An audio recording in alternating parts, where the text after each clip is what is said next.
That way we can't forget to record. Dean, we've got about 55 who accepted, so we're only about halfway there, but I would kick off in the next couple of minutes and they can join. So I'm at 3:33 on my on my computer. I'll start at 3:35 sharp. Okay. That works for you. Thank you for everyone else for being on time.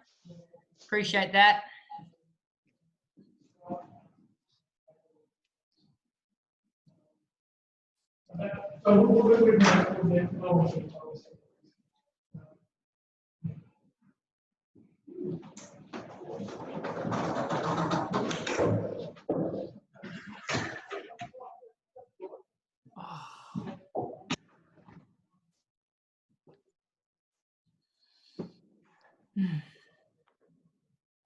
And what's the mood like down there, Jim, in Victoria? How would you describe the mood? It'd help if I don't unmute myself, wouldn't it, Dean? Yeah, look, it's quite interesting. It's relatively surreal. I mean, you go into town and you know, it's not as busy, obviously, as it needs to be. But I think people are still a little bit inwardly focused, Dean, it's probably fair to say, in their businesses, and just really still trying to comprehend how they sort of, you know, get back into the swing of things. If we think about big offices, I mean, you know, we were doing some work around getting people back into Barangaroo and Kent Street, and you know, if we targeted to get, you know, 40% occupancy, we were, you know, estimating it would take somewhere between 3 to 3.5 hours from arrival at reception to get to your desk. So in terms of, you know, physical distancing within lifts and what have you, and temperature checks and what else, I'm not sure too many people would be too keen to be hanging around for 3 hours to get to their desk every morning. So, you know, in observing those physical distancing requirements, it's going to introduce some challenges for big corporations, at least anyway. Massively. So I'm pleased I'm only on level 2 at 525 Collins Street. I can use probably the stairwell, so that's not too bad, right? Yeah, home enablement is going to be a big theme, isn't it? Most definitely. And I think about our organisation, you know, we've got close to 40,000 employees, and we had at any time about 2,000 people working remotely. We've got about now 25,000 people working remotely. So, you know, the pressure on you know, IT systems and what have you is huge. So there was a, you know, huge body of work being done behind the scenes to make sure people can actually do what they need to do. Yeah. Yeah, correct. And thank God for NBN too, right? Yeah, mind blowing. Mind blowing. I reckon we make a start, Dean. All right, Dream Team, are we ready? All right, so do you want to do a little mini introduction, Jim, or anything, or shall I just go? No, go, mate. Go. All right, so this presentation, obviously I was lucky enough to touch base with a few people in last year's program, and I spoke about the human connection, about relationships, and about doubling down on humanity as a competitive advantage and a strategy. But today I want to talk about something quite different, which is more back to my roots. I actually started my consulting more in the motivational space and in the motivational speaking. And it was only because somebody asked me, could you teach our team how to sell, that I ended up in the sales side of things and teaching companies how to sell globally. So my real passion and my real core is in the resilience side of things. And I'll explain that. So today's session is about resilience, but I'm going to talk about a bit of theory, but more about application and practice. And I've come from, I guess, a life where I've had to learn resilient skills and apply resilience all the way through. So for those of you who don't know, it's very unfortunate that my father was murdered when I was 15 years old, which is obviously incredibly tough as a young kid of that age. 2 days or 3 days later, I found out on the front page of the newspaper that he'd been having an affair. A day and a half after, 2 days after, I found out that my mother was actually planning to divorce him, and I had no idea as a 15-year-old. 3 days after that, my brother was actually framed for my father's murder by the police, spent 4.5 months in jail, and then was eventually let out when they found the people that did it. And I was lucky enough at that age to be surrounded by some pretty amazing mentors and some great friends. And I'd also been lucky enough that my father was quite into the psychology of performance from a young age, and I'd read up quite a bit of stuff even before I was 15 years old. And so I was forced into a situation where I had to make some pretty big choices about what this all meant in my life, what it was going to mean for me, and what impact it was going to have on my trajectory. And and being surrounded by great people and having some understanding of resilience even at a young age, I was able to get through school, do well enough to get into law, got through law school. We had no money in the family. So on top of all that, by the way, just, we went from living in a very, very big mansion in Paradise Waters to being stripped financially of everything and being in a small apartment with my mum. And got through law school, got out of law and went to work for a development company. Basically, took over the development company, found a finance partner and bought out the company. And I owned 50% of that. And by 25 and a half years of age, I was actually had 137 employees. I had 7 childcare centres. I had a number of them under construction, had a number of other developments, and an absolute hero. Just ask me. I was incredible.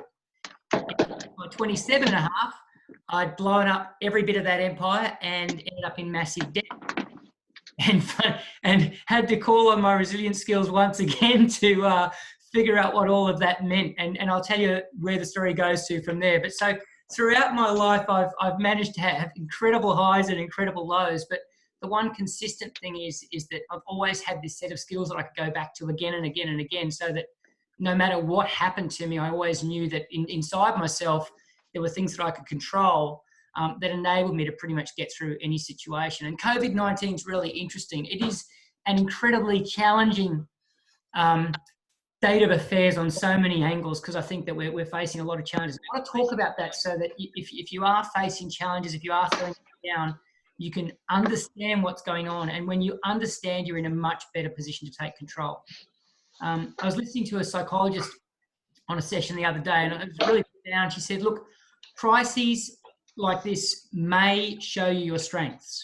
It's not guaranteed. Not everyone rises to the top and powers through and is, the hero of the story. So they may show you your strengths, but they always show you your weaknesses. And it was a really interesting concept. Like a crisis will always show you your weaknesses.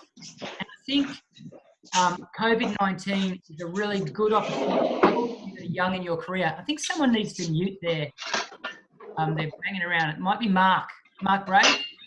Oh, is it me? Yes. Okay, I just told you I'm late. I'm really sorry. I'll mute now. I'm running back. Cocktail. Sorry, mate. Sorry, I was getting a dog biscuit. It is that time of day, mate. You're right. Bye. I think these times are a fantastic time to actually build strength. Just understand, if you feel like right now you're swinging against the current, right now if you're feeling a bit uncertain, right now if you're feeling a bit threatened, just understand that there's a side to this where if you can hang in there and you can learn to maintain control of where you're at emotionally, learn to remain productive, keep your chin up and keep fighting forward, you'll come out of this stronger than ever, because you swim against the current long enough, you get strong enough to swim past it. And when the current starts flowing your way, you really are ahead of the game. So please understand that I'm never going to dress COVID-19 up as something that's wonderful and we should all be happy about. And isn't there so much opportunity? That's not where I'm going to go. But there is opportunity for you to grow significantly as a human being, to build a brand inside the business you're working in around someone who is resilient, who gets things done, who finds a way. And there's also no doubt about it, there's a real angle here where I think that we need to be thinking about our legacy. So I'm just going to put up some slides and take you through some key concepts here and some key strategies. I'll just, share my screen.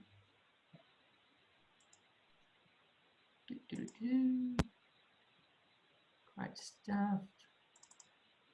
So can everyone see that screen? Yes, mate. Great, because I did a session the other day and I was banging on about the slides, and it was about slide 10 when someone said, should we be able to see the screen? I want you to think about this. What is your COVID-19 legacy going to be?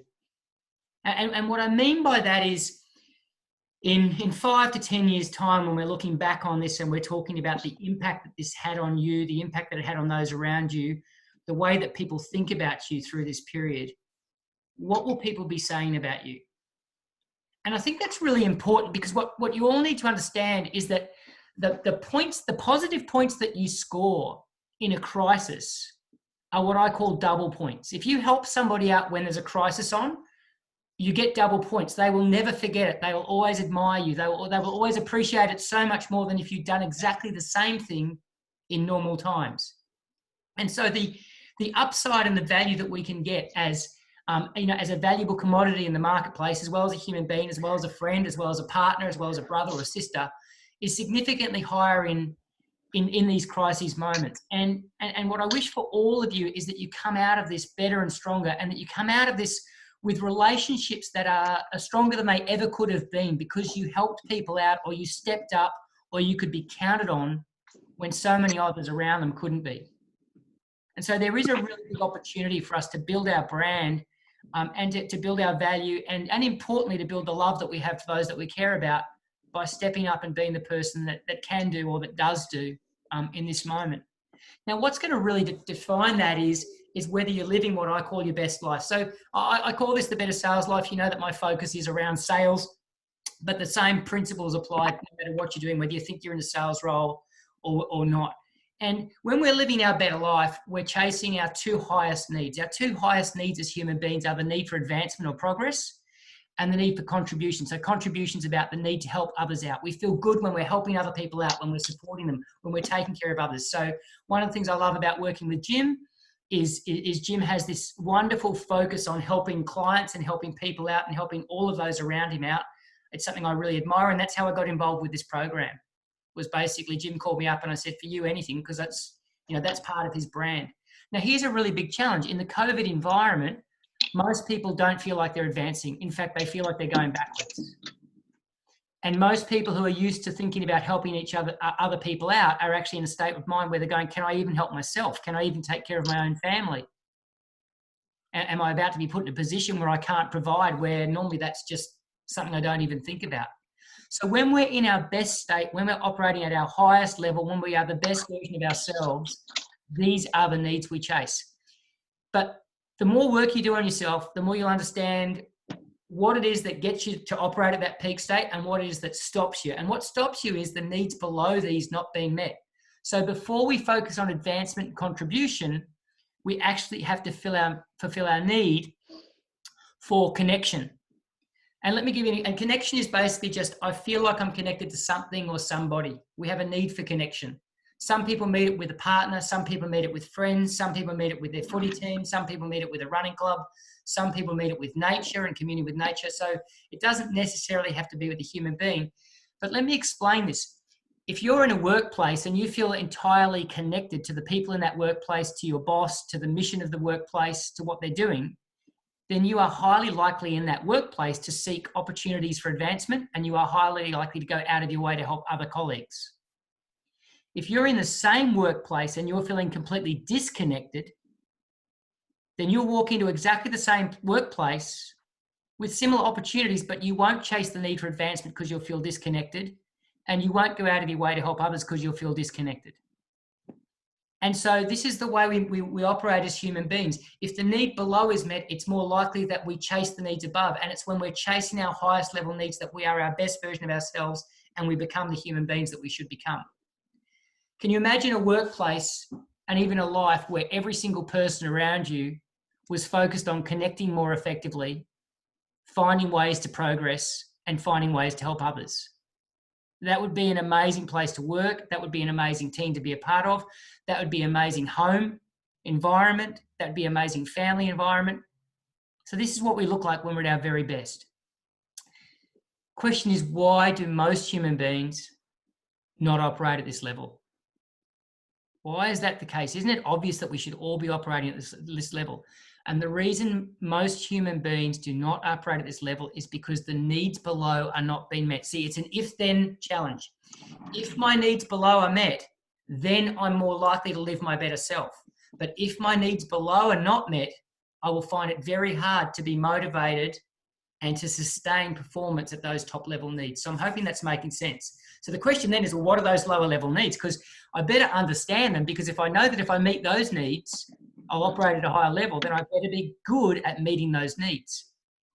So the needs below are these. We have a need for choice or control.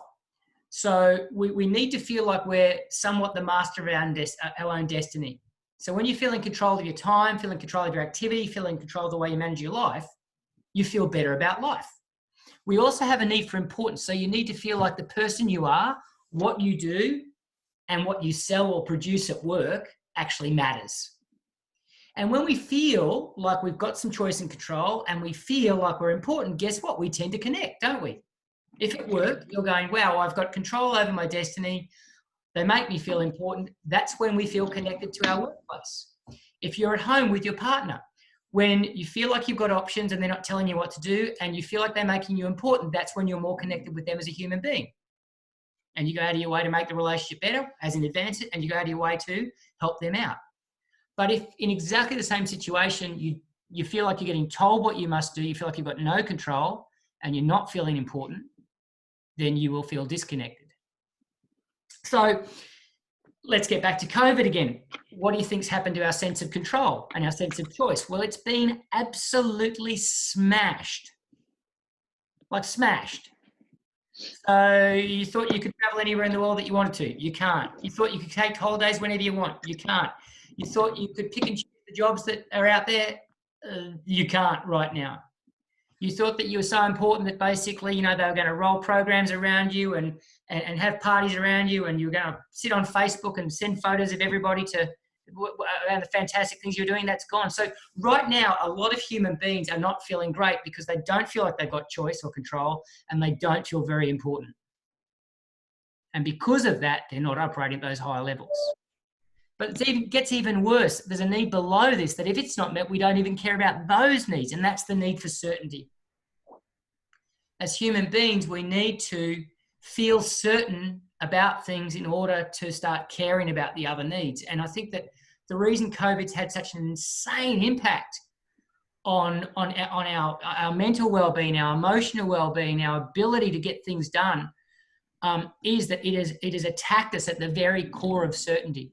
It's taken away so much certainty from so many people and so many people around us. And globally, we're exposed to the fact that this uncertainty is a global phenomenon. And because of that, most people are not operating at the level that they need to be operating in a marketplace like this. So this is what's going on for us psychologically. And the one thing I want you to really take on board is that a life lived chasing certainty is a miserable life. And a human being that's purely focused on finding certainty is a human being that's in survival mode, and human beings in survival mode are not much fun to be around, not much fun to work with, and tend to do a lot of self-harm. So the game is how do we take control of our reality so that our reality inside all the turmoil that's going on around us enables us to feel certain, to feel like we've got some choice and control, to feel important, to feel connected, because when we can achieve that and we can create that reality, that's when we'll start to chase the progress moments, and that's when we'll focus on helping other people, which really is the key to being successful long-term in your career, no matter what your career is. So let's get into some content. I want to talk about understanding reality. If you can understand reality, you can control reality, you can choose reality, and you can construct a reality that gets you in a mental and emotional state to perform at your very best and live that better life. To do that, you need to understand the difference between a constructive and supportive loop and a destructive and limiting spiral. And I'll talk you through that very quickly.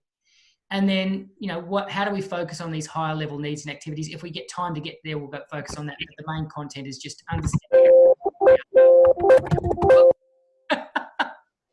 Okay, so what creates our reality? So to explain this, I like to talk about the first time I went skydiving. I did a lot of skydiving in the 90s. Just under 100 skydives. And so I just want you to mentally and emotionally go, okay, skydiving what's the first thought that comes to your mind? Like some people say skydiving is stupid. Skydiving is for idiots. Skydiving is way too risky. Other people say skydiving is fun. Skydiving is exciting. So what's your reaction to that? What is your reality around skydiving when you think about it? Now, the first time I went skydiving, and this tells you a bit about my risk appetite, I went solo skydiving. So I didn't bother going tandem. We went straight to solo.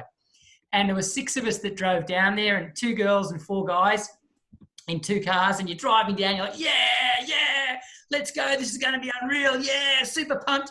And you're not really feeling that way.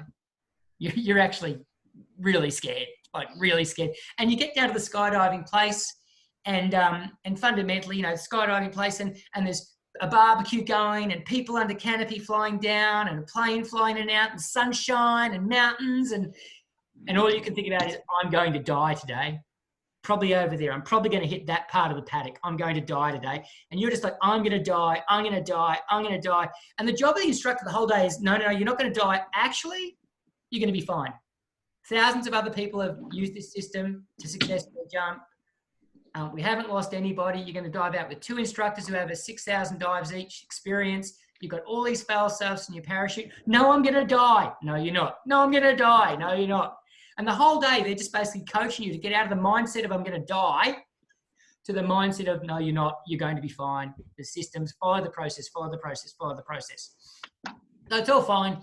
And, you know, you do all these drills and you learn how to pack chutes and you learn about the safety mechanisms in your gear, and you do all these practice runs on the ground and visualize it and all the rest of it. And it's time to dive. Now, the 2 girls we were with said, look, we're freaking out. We want to go first. And being gentlemen, we said, ladies, after you, naturally. So the 2 girls decided they were going first. One of them was quite athletic, about my size, real athlete. The other one was quite tiny girl. And the athlete said, look, I got to go. I am freaking out. Like, if I don't get in that plane and jump out of it now, I'm going to run away down the street. You just got to get me in that plane. I just got to get this over and done with. I'm freaking out. I'm freaking out. So they said, okay, you go first. So what happens is basically you get to the plane and I don't know, anybody who's been skydiving, you may have had similar experience. I sort of thought it'd be like Point Break, and there'd be a big plane and we'd kind of like step into it and we'd all be high-fiving each other like superheroes and running out to dive out and all the rest of it. No, it's like this crapped out old Cessna. It's like 20 years past retirement. They rip out the insides back to metal so they can squeeze more people in.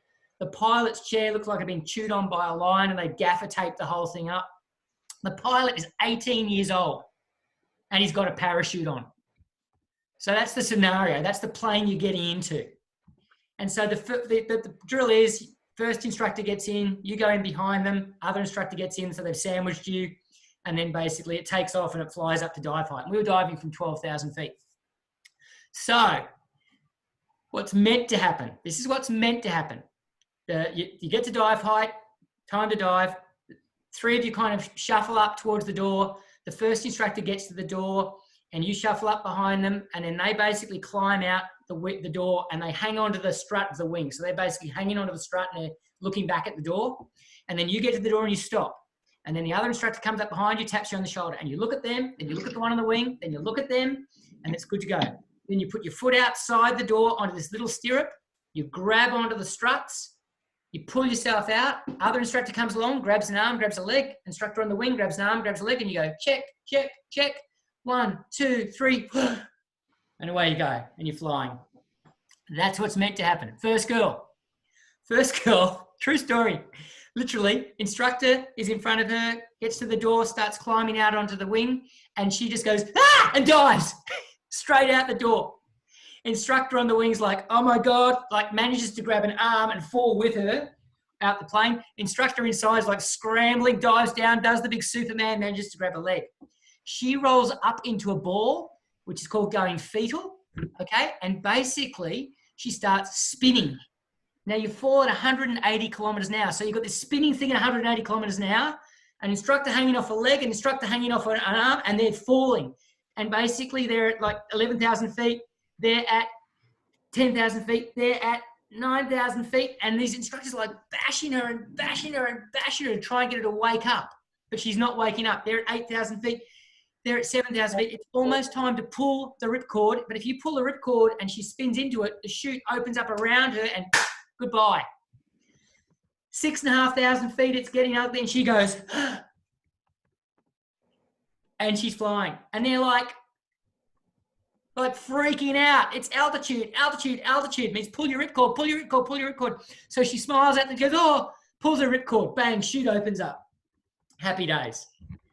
But see, the thing is, when your chute opens up at 5,000 feet and it's the first time you've ever skydived, you don't know which way is up, which way is down, which way the drop zone is. You're just so confused. It's crazy. So what happens is where we were meant to land is basically, you can see on that slide, you can see the little white thing up the top. That was the sort of the skydiving office. And you can see that X. And we were meant to fly basically from out here over these trees, come in and land around about this X.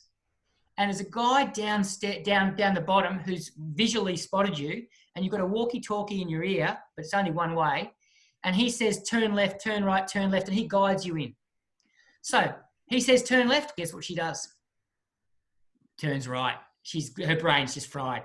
So she's flying off into the never, has no idea about this, and he can only give one-way instructions. So finally he changes his mind and starts giving her reverse instructions, tells her to turn right when he wants her to turn left, and she starts guiding herself back in. But by the time she starts coming back in, she's way off track, and she flies in way over the X, like way over it, and down the runway, and down and down and down and down. And I'm sort of start running from the X down the runway, and I'm chasing her and running. And basically she's flying, and she ends up gutsing it in the trees. And, you know, it looks pretty bad from where I am, and I'm running down. I get about 200 meters away, and I can hear that she's screaming something. I'm going, oh, this is terrible. This is really bad. What's going on? I get about 50 meters away, and I realize she is screaming, yes, I did it. Yes, I did it. Yes. She has managed to land between two trees, and she's like literally swinging between two trees. Somehow she has not injured herself, which was mind-blowing, absolutely mind-blowing. And we get to her, and she's like, oh my God, I can't believe it. I dived out of the plane. Everyone said I wouldn't do it. It was so freaky, but oh my God, it was amazing. Like, you can't believe it. I'm so full of adrenaline. It was just incredible. And we're like pulling her out of the trees and getting the chute down. And she's like, the only thing that didn't happen was she didn't get hit by the plane when she ran back across to the office. But as far as she was concerned, she'd had a win. As far as she was concerned, the reality of what had just happened and the reality of that skydive was that she had done something that nobody thought she'd do. She had conquered a fear. She had overcome a challenge. She was happy, healthy. She was pumped. So I just want to lock that in. That was her reality of what had happened. Second girl, 4'11", tiny little girl, weighed 42 kilos. They put the skydiving suit on. They only have adult suits, so it looked like a clown suit on her, heaps of material flying around. She had the cameraman as well as the two instructors. They get in the plane, they fly up. Cameraman has to hang on the door. So he climbs out, kind of hangs on the side of the door on the side of the plane, like waiting for her to come out so he can get a video.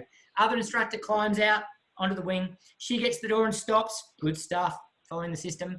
Other instructor comes behind her, taps her on the shoulder. She goes, check, check, check, good. But she goes to put her foot down on this little strut, and the wind catches all the material, and her foot goes, woof. And she tries to get it down, woof. Tries to get it down, woof. Instructor on the wing's like, come on, come on. Plane's flying past the drop zone. Cameraman's like, trying to get a photo of her. The person inside's going, come on, come on. And she just can't get her foot down. And she gets back in the plane. She literally just jumps back in and goes, I can't do it. And she loses it. Oh my God, I'm so sorry. I'm so sorry. I can't do it. I'm so sorry. I'm so sorry. I can't do it. I can't. And she just drops her bundle. Like, cameraman's like, guy in the back. And so the cameraman has to jump off because he can't get back in. Other instructor gets back in the plane. She's losing her bundle. You know, the instructor goes, look, what's the worst thing that can happen? Worst thing, you fall out of the plane. We're trying to do that anyway. Look, we've done this before. I can't do it. I'm so sorry. I can't do it. Look, we're going. Just shush. We are going. We've seen smaller people than you do this. We're going to get you out of this plane. We're going to make it happen. Okay. I'm so sorry. It's okay. Look, let's just do this. Plane drives around. Back out. Your first instructor, out in the wing. She comes to the door. Other instructor, check, check, check. Apparently it was just like, bang, nails it. Click, click, onto the wing. Click, click, click, click. Two instructors, check, check, check. Boom, off they fly. Does the dive perfectly, 10 out of 10 for all the drills. 5,000 feet, waves off, pulls the ripcord, listens to the instruction, flies in, and she lands literally 20 meters from the X. Now, after I'd done 50 dives, it was hard to land 20 meters from the X. And when she lands, we were told we had to roll because, you know, it's pretty difficult figuring out when to pull your chute. She pulls her chute, she literally just floats down onto her feet, looks around and goes, oh, sorry, and then does a roll. We run across and we're like, that was amazing. That was incredible. You're so awesome. That was fantastic. We're so excited for you. And she's like, oh God, I'm so embarrassed. She's like, oh, I'm so embarrassed. I was crying my eyes out up there and I couldn't get out. And like they must think I'm an idiot and they had to turn the whole plane around and I wasted everybody's time. But that was incredible. That was amazing. Oh, look, and I lost the cameraman. I don't even have a video. and look how far I am from the ex. And I'm not kidding. She was literally in a state of depression that afternoon. You can imagine we all did our dives, and so we're like psychotic, and I'm crazy as normal. Throw a first skydive into me, I was like, wow. And she was literally depressed. So that was her reality. So the big kicker today is if you can understand what they were doing differently, you can take control of your reality anytime you want. And the reality you experience is going to have a profound impact on you. The girl who had the green reality, she failed that skydive, but she went on to do her next 10 dives and get her license. The girl who had the red reality never dived again and always thought of skydiving as something she'd failed at. Now, when you look at what actually happened, you go, well, hang on, shouldn't it be the other way? And if we can understand what they were doing to get themselves into this mental and emotional state and to create that reality, then we can take control of every aspect of our lives. And I would suggest this is the most important human skill that you can learn, not just for work, but for life. So to understand why this is so important, I want to introduce the concept of constructive and supportive loops and destructive and limiting spirals. So what happens? Stuff happens around us. Okay, stuff happens around and to you.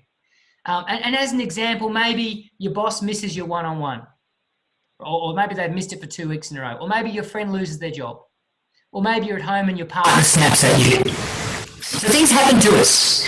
Now, in a constructive loop, we attach a constructive or supportive or optimistic meaning to that. So as an example, our boss misses my one-on-one. I might attach a meaning to that of well, you know what, they're super busy with other stuff and they trust me enough that they don't have to speak to me. That's okay. The friend loses their job. Well, that means I'm really lucky to have my job and I need to be supportive towards my friend. And, I've really got to double up on doing the right thing at work because I need to appreciate the fact I've got a job. My partner snaps at me. Hey, they're under a lot of pressure and under a lot of tension too. This is not who they are. This is not how they feel about me. This is just how they feel about the situation. So people who attach constructive and supportive meanings to events fundamentally tend to form a version of reality that is constructive and supportive. Now, that version of reality then translates itself into expectations of what will happen. As an example, if I basically go, oh, my boss missed my one-on-one, so, they trust me, it's all good. We'll have one next week and they'll make time for it. Then my expectation is my boss cares about me, that my boss thinks I'm doing a great job, and that we'll have that one-on-one when it's important. When I have that expectation, the way I feel is good. So I feel fine. Because I feel fine, I'm more likely to take good action. I'm more likely to keep trying hard at my job. I'm more likely to keep doing a good job. I'm more likely to keep communicating. I'm more likely to treat other people with more respect and more happily. Because that goes on, guess what? I tend to get better experiences, as in my boss is positive towards me. People around me are positive towards me. I enjoy my work more. And because of that, I go, see, my life is actually really good. And there's plenty of reasons for me to be confident. And that perception creates a higher level of resilience. So that's called a constructive or supportive loop. A really big tip there is you've got to become your own biggest fan in moments of crises. You've got to start your self-talk and your interpretation has to be supportive and it has to be constructive. I'm not talking about positive, happy, isn't all this fantastic? I'm talking about just getting into a state where it's constructive and supportive towards the life you want to live and the person you want to be. But this, unfortunately, is not the way the majority of people interpret events or what the loop looks like. Most people, unfortunately, experience destructive spirals. So let me explain the difference. Stuff still happens. Exactly the same stuff happens. Your boss still misses your one-on-one. Your friend still loses their job. Your partner still snaps at you. But if you attach a destructive or limiting or pessimistic meaning to that event, like my boss misses my one-on-one. Oh God, I'm not very important to them. Maybe they're thinking of sacking me and they just don't want to talk to me. Maybe I'm just really unimportant in this place and no one really knows what I'm doing or cares about what I'm doing, so nothing really matters. My friend loses their job. Oh my God, job security is so dangerous. Employers don't care about the employees. Oh God, I better start looking for alternatives. My partner snaps at me. Well, they're a horrible person. They don't love me anymore. This is showing up cracks in the relationship that have always been there. You start attaching those sorts of meanings to exactly the same event. You start to formulate a version of reality that is actually very destructive and very limiting. The problem with that is your expectations then change for the worse. So, oh, well, then my boss will probably miss every one-on-one because they just don't care about me. I'll probably end up losing my job too. Oh, we're probably going to end up breaking up. We just can't get it over and done with because we're stuck in the same house and we can't afford to. That makes you feel terrible or frustrated or apathetic or angry or maybe depressed. Because you feel that way, you then take less or poor or no action. Oh, well, I'm not going to chase my boss for any feedback. Oh, well, maybe I'll just take that sick day. Oh, maybe I'll watch another episode of Netflix. As you take poor action because you feel terrible, you tend to get more poor results. And as you get more poor results, you go, see, the world's horrible. And what happens is we spiral ourselves into a feeling of helplessness. Now, Daniel Seligman, or Martin Seligman, basically, who wrote Learned Optimism. Too many researchers in my head at the moment. But Martin Seligman, who wrote Learned Optimism, found that basically people have habitual patterns for interpreting events that cause them to either be resilient or helpless. And the big kicker here is it's not what happens to us. It's not the things that are happening to or around us that cause us to formulate beliefs, that cause us to have expectations, that cause us to feel good or bad, that cause us to either take better quality or worse quality action. It's the way we interpret them. And Seligman found that those who are resilient tend to interpret bad events as temporary. They tend to interpret bad events as being compartmentalized. So, hey, yeah, you're right. COVID-19 is really bad financially. It's tough in the business, but you know what? I've got my health. I've got my family. I've got my learning. I've got other things that are going on in my life, so I feel good. And they also found that basically people who are more optimistic and constructive tend to interpret bad events as not their fault. I didn't create COVID-19. People who suffer from major helplessness and depression go the other way. Something bad happens. This is never going to end. This is going to screw up everything. And this at some level is my fault. Now here's the, and all of Seligman's research, which is over 1 million people now, where he's got very hard data on the impact of this interpretation, shows that people who can interpret events in a constructive and supportive way or an optimistic way have higher earning, higher health, better relationships, and in general, a better quality of life.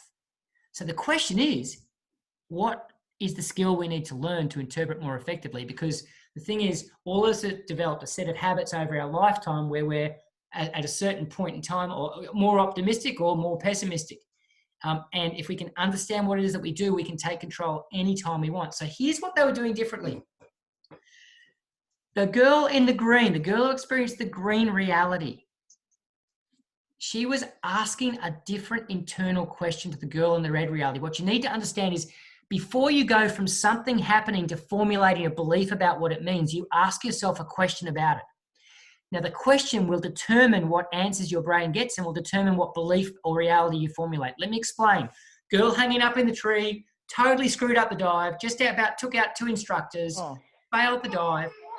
She has the audacity in that moment to ask what was great about that. And here is such an important lesson. Your brain can only answer the question you give it. Please lock that in. My brain only ever answers the questions I give it. And the questions I give it create the interpretations which create my expectations, my emotions, and my ability to take quality action or otherwise. So she asked what was great about it. The brain can't run around looking for answers as to what was terrible about it because it can only answer the question it was given. And while it's looking for answers to the question of what was great about that, it cannot notice or doesn't focus on what was bad about it. So what was bad about it doesn't go away. It's just the question focuses her on what was great about it. So the answers are, well, like you definitely dived out of the plane.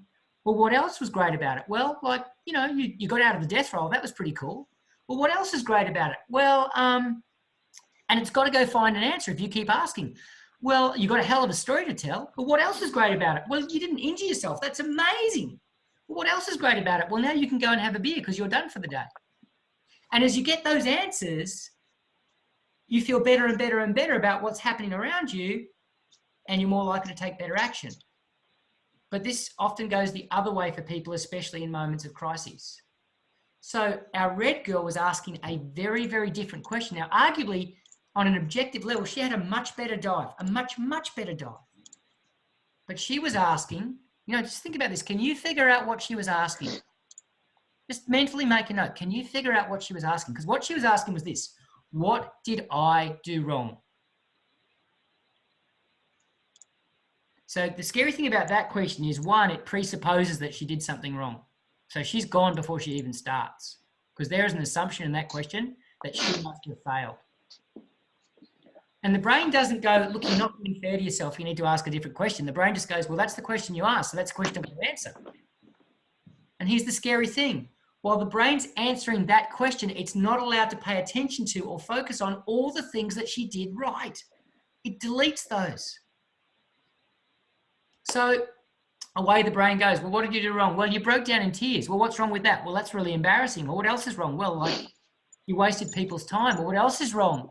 Well, like, everybody else is probably only going to take one time to get out and you're going to take two. So, you know, you're a bit of a failure compared to everyone else. But what else did I do wrong? And the scary thing is, if you keep asking that question, the poor old brain has to come up with answers. What else did I do wrong? And the brain goes, well, you lost the cameraman. Well, what else did I do wrong? Well, that means you didn't have a video. And as you start to get these answers, you feel even worse. And then you keep asking terrible questions. What else did I do wrong? And the poor old brain goes, well, you're not on the X.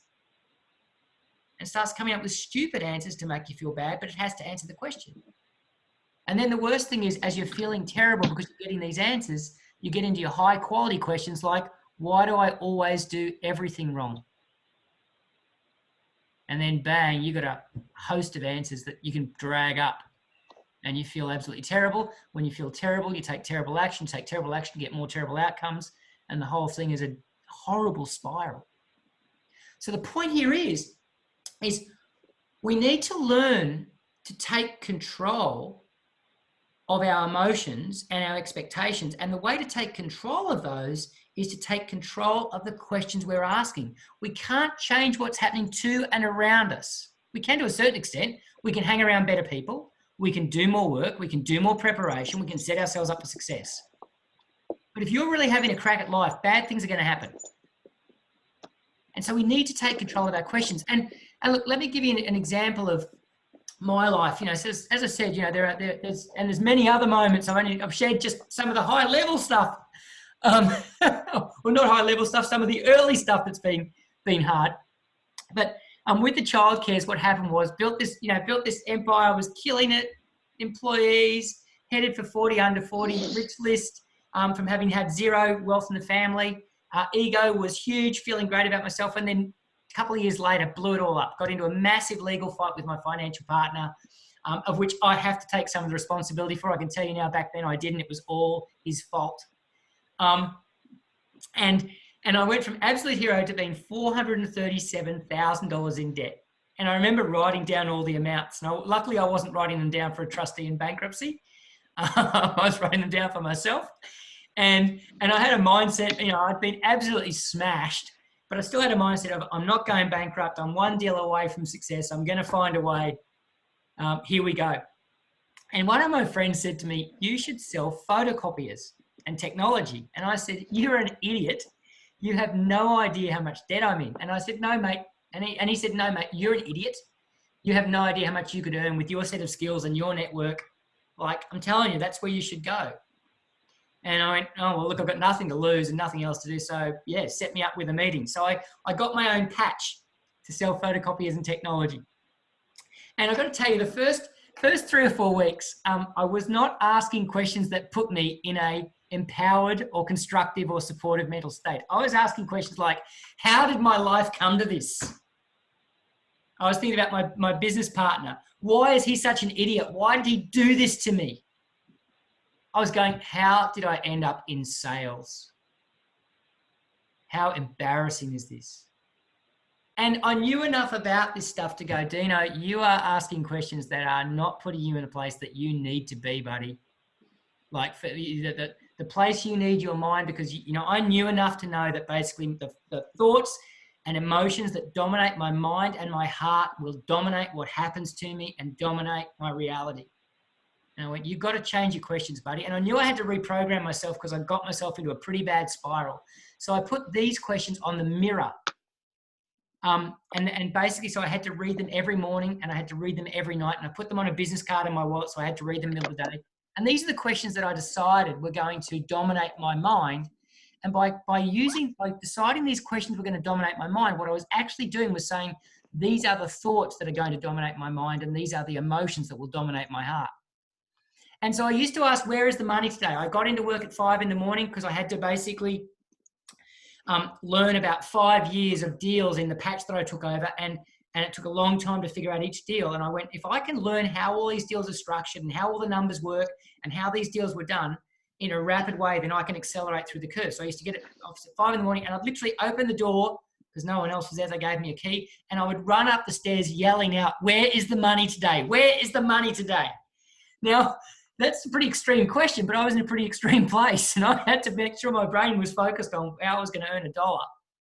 So, but that wasn't the only question I was asking, which is a good thing, because if that's the only question you're asking, you become a pretty horrible and nasty salesperson.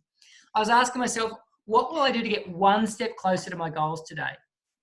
Because I needed to remind myself that, I wasn't just focused on paying this debt out.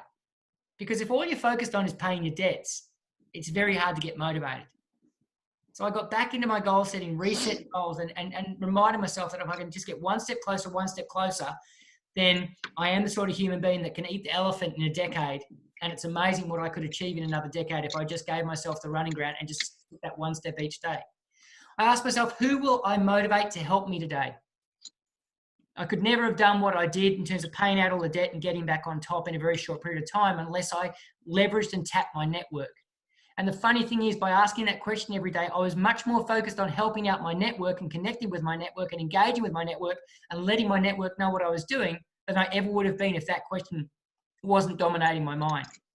I was asking myself, how will I make today more fun for myself and others? I'd gone from being a lawyer and then negotiating deals with councils and finding sites and building buildings and doing deals and managing, over 100 people to selling boxes.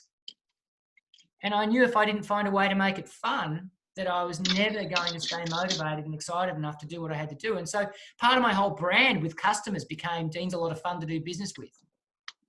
And then what will I improve in my sales efficiency today? I was an ex-McDonald's kid. I knew that if I could create systems and be more efficient than others, I could earn significantly more than others with less time. And if I wanted to accelerate through the curve and get the very best bang for my buck, I had to be as efficient as possible.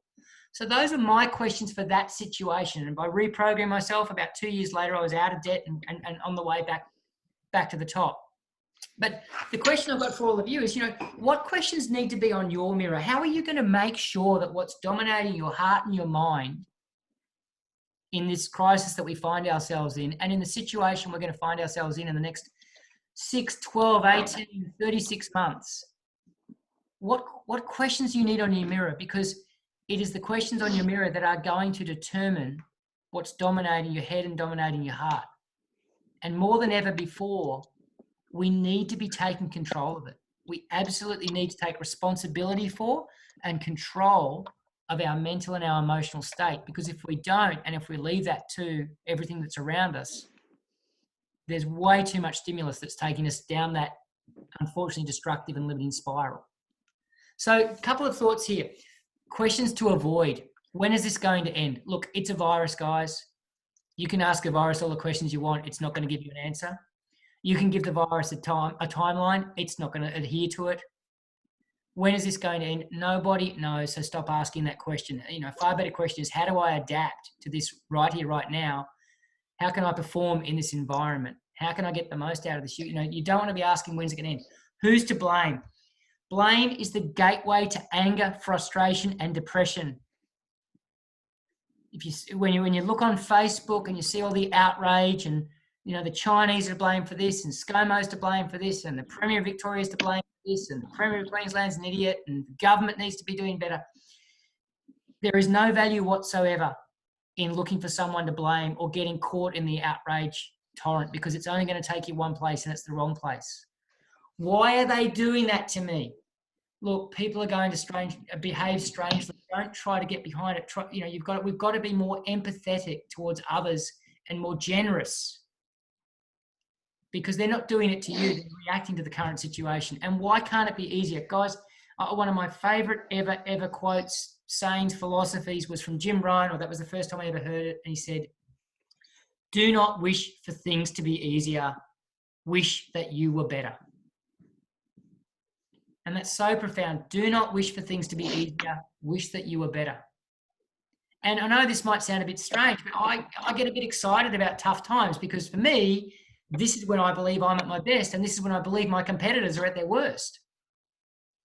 I'm not trying to put a silver lining on it, but just understand this. This is an opportunity. This is like a boot camp for all of us to get stronger, better, smarter, faster. And one of the best ways to really buy into that boot camp and get the most out of it is to focus on who else you can help, and remind yourself that only the strong can help the weak.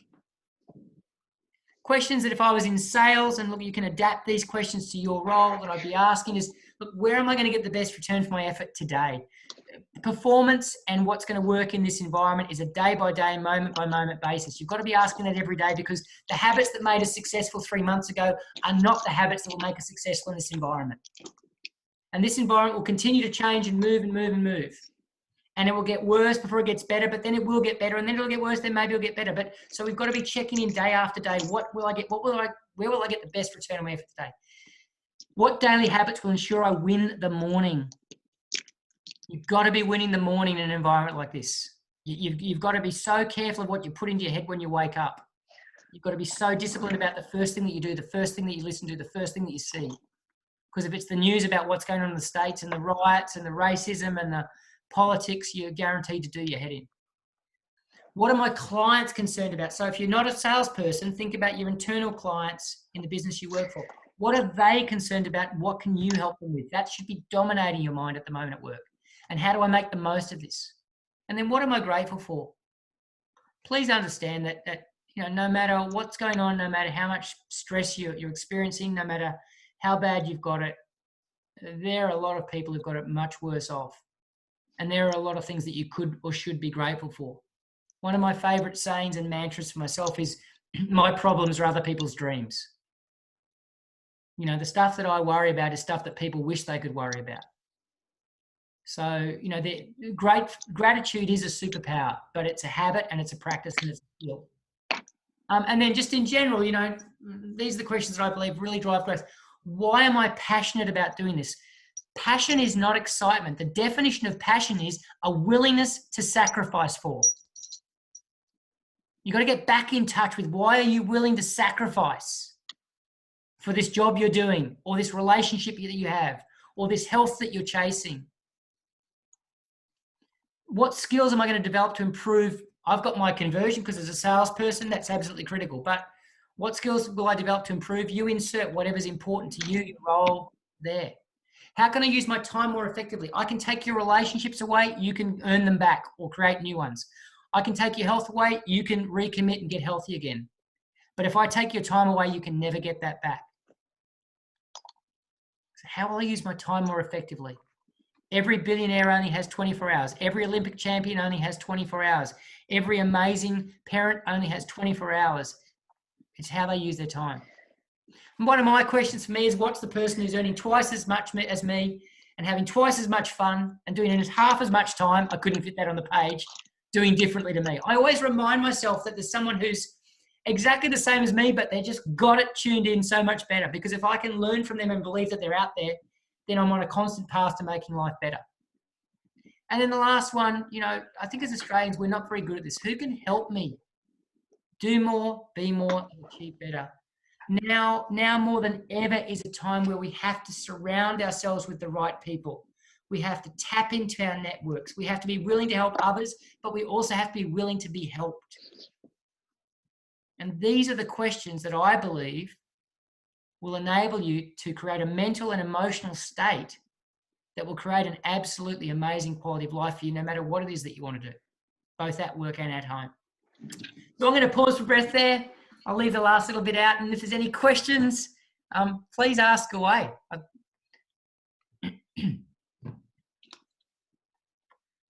You'll have to unmute yourself to ask questions. Or just give some thoughts or comments or anything. And I think that number 5 there, that point that you got up on the screen, is really relevant to this program. Exactly.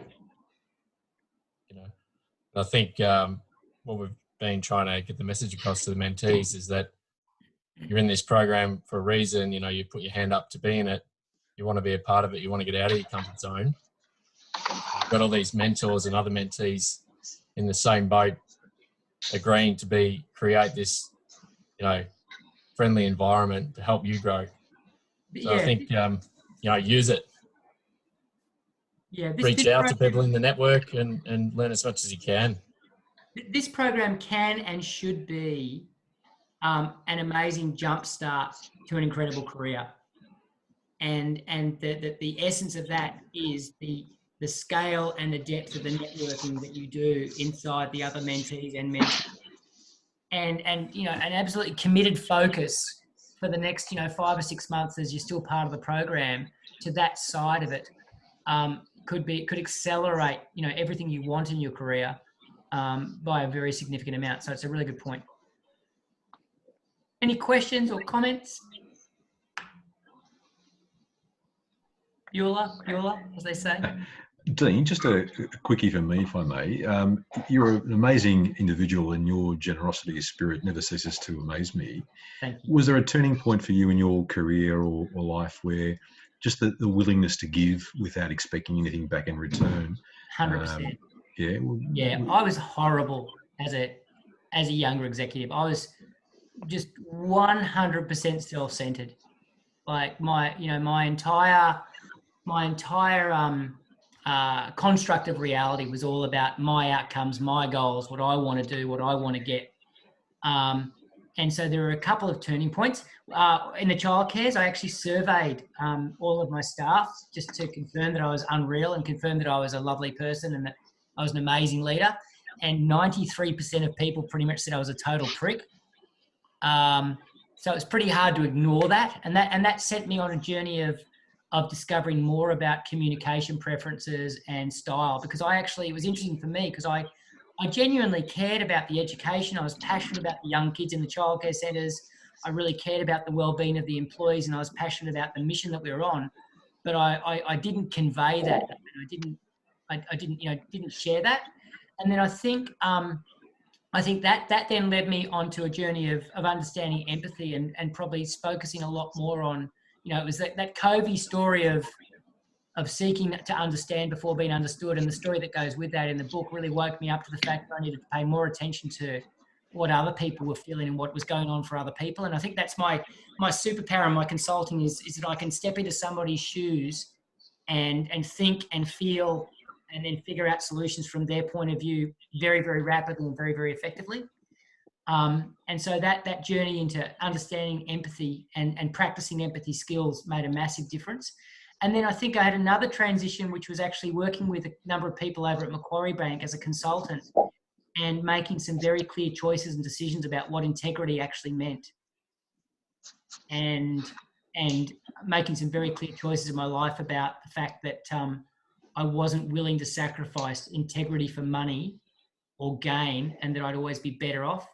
And then seeing the way that they did business by helping other people first tapped me into understanding reciprocity.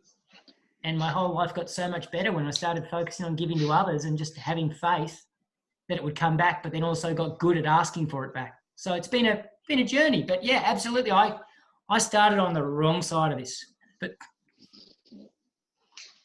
so, Dean, it's Mark Bray. Mark. I really thank you for your time. Sorry I was late and then making a cocktail. The noise didn't realize I was on mute. But I mean, the feedback on the chat piece has been brilliant. Everyone seems to have loved your storytelling to get your point across, which has been brilliant. I will say you might have quite a big mirror. I think I have a load of questions, so it might be a very big mirror that I have to get to actually start writing some of those questions down. But I think we'll all be practicing that for the future. So, I mean, on behalf of the Property Council and the programme, I'd obviously love to say thank you, and also to you, Jim, and the Bank of Melbourne, because you're becoming a regular feature now, Dean, and we're really enjoying your stories every year. So hopefully this can continue. And I think it was probably one of the most interesting video conference COVID presentations I've seen. I've been on quite a few over the last 6 to 8 weeks. So thank you very, very much for that. And thank you everyone for attending. Really appreciate the time. I know everyone's busy. Even everyone, you read the Instagrams and that, and everyone's saying, well, take this quiet time to learn the guitar or paint or something. But everyone I speak to is more run off their feet than they've ever been in their lives. So I do appreciate the time you're taking out of this to invest in the program. So we can't commit to when it will be face-to-face, but soon, hopefully than later, we will get back to doing something face-to-face in line with obviously all the government guidelines and safety things. But I do look forward to actually getting everyone back together at some point in the next month or two. So, but we will wrap it up there. So thanks, Dean. And thanks, I do hope to see you face-to-face towards the end of the year. Yeah, that'd be great, mate. So anyway, everyone take care. Be safe. Enjoy the long weekend. Good on you, Dean. Well done, mate. Thank you. Thanks, everyone. Well done. Thank you, Dean. Well done. Thank you, Dean. Cheers. Thanks, Dean. Bye.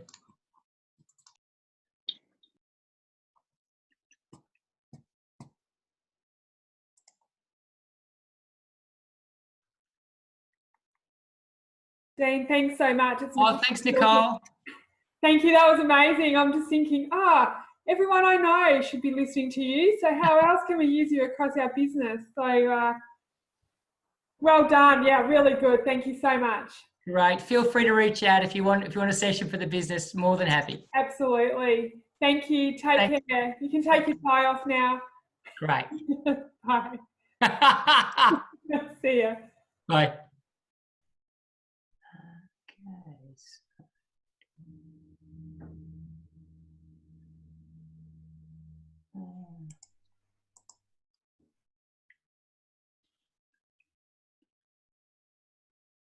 Hey, Dean. Yes. Firstly, just wanted to say thank you so much for your presentation. Took Pleasure. heaps and heaps of notes. Loved a lot of the quotes that you gave. I just had a question with regards to, like, I've been doing a bit of learning about leadership and management, and they talk about being self-aware and doing self-reflection.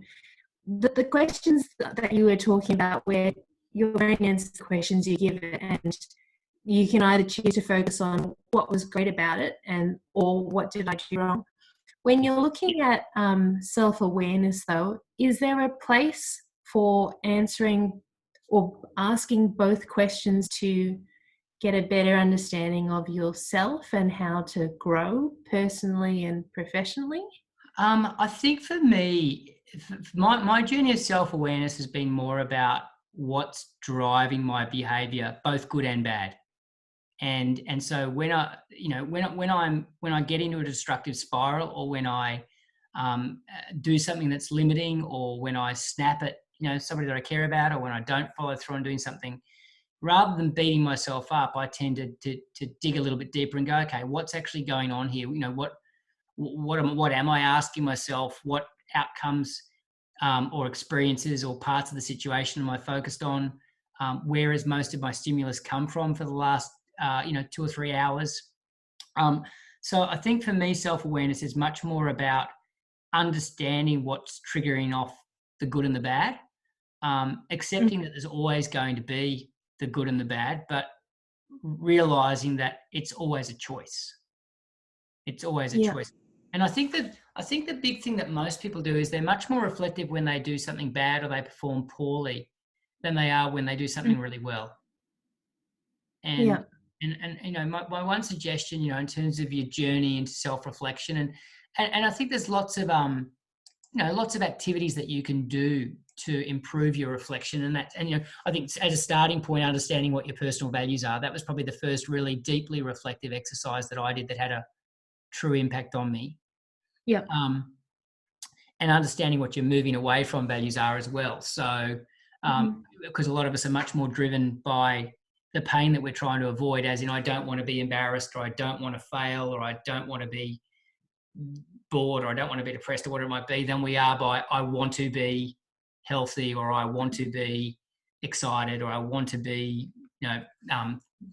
free, or feeling growth, or whatever it might be. So understanding yourself, I think, at the values level, and then understanding how those values drive so much of your behavior subconsciously, and those values drive the questions that you tend to let dominate your mind, is a really good journey. But, to answer your question succinctly, the more angles you can ask about something, the better.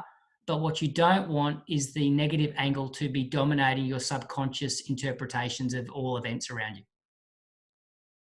Yeah. Okay. Yeah. And I suppose understanding yourself, you could probably have a predisposition to think more negatively around certain aspects of life as opposed to 100%. others potentially.